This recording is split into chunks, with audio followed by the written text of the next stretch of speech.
The fact is that the last 8 years with George Bush has been something of a constitutional Chernobyl. Every safety feature in our system seemed to fail. We had a complete meltdown. It's not supposed to happen. The framers designed the system to be effectively idiot-proof, and God knows we put that to a test. And the system failed.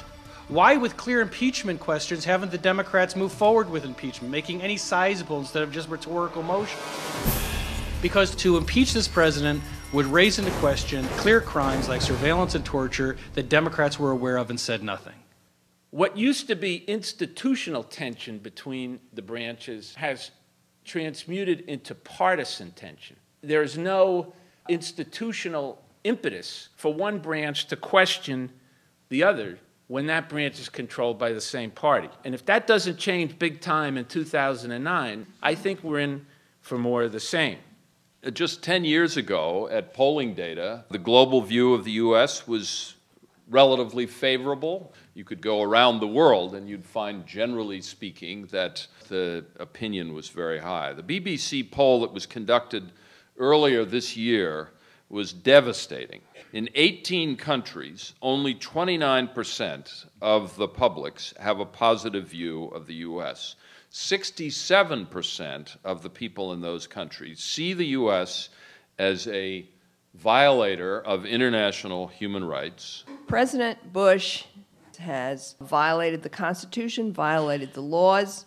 This has not been on a random basis. This has not been on a trivial basis. It has been on a systematic basis. It has been across the spectrum of laws. We do not know today all the ways that President Bush has violated the laws and the Constitution of the United States.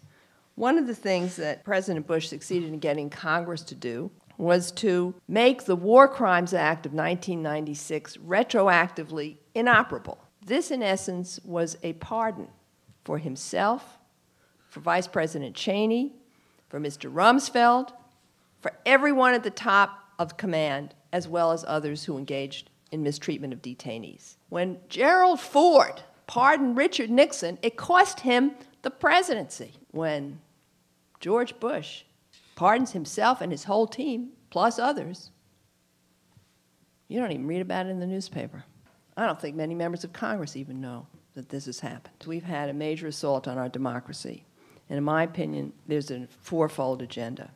Number one, we have to find the facts. We have to find the facts about how the president drove us into a war through deception and lies and exaggerations. We have to find the facts with regard to the mistreatment of detainees, some of which he's admitted and acknowledged.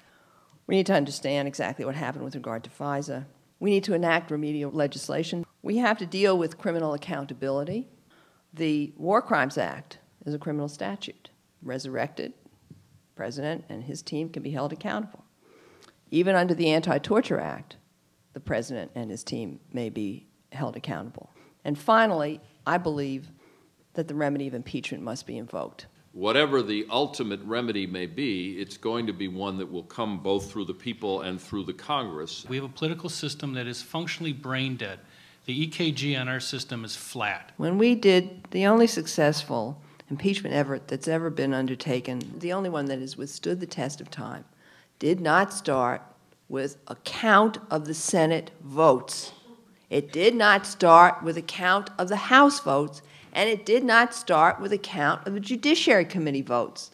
The Congress understood, because the American people were demanding action, accountability was the word. I've worked on truth commissions internationally, and it's always struck me as a remarkable fact that we do a very bad job, with the exception of the very good job that was done by the House Judiciary Committee in 1974, in looking back and taking account. And I think if there is one central theme in Common Cause, and a theme I think that will appeal across a very broad political spectrum, it's the theme of understanding what happened. There's going to be a huge pressure for the new administration to move on, to forget the past. This is all going to be viewed as focusing on the past and not dealing with the problems of the present.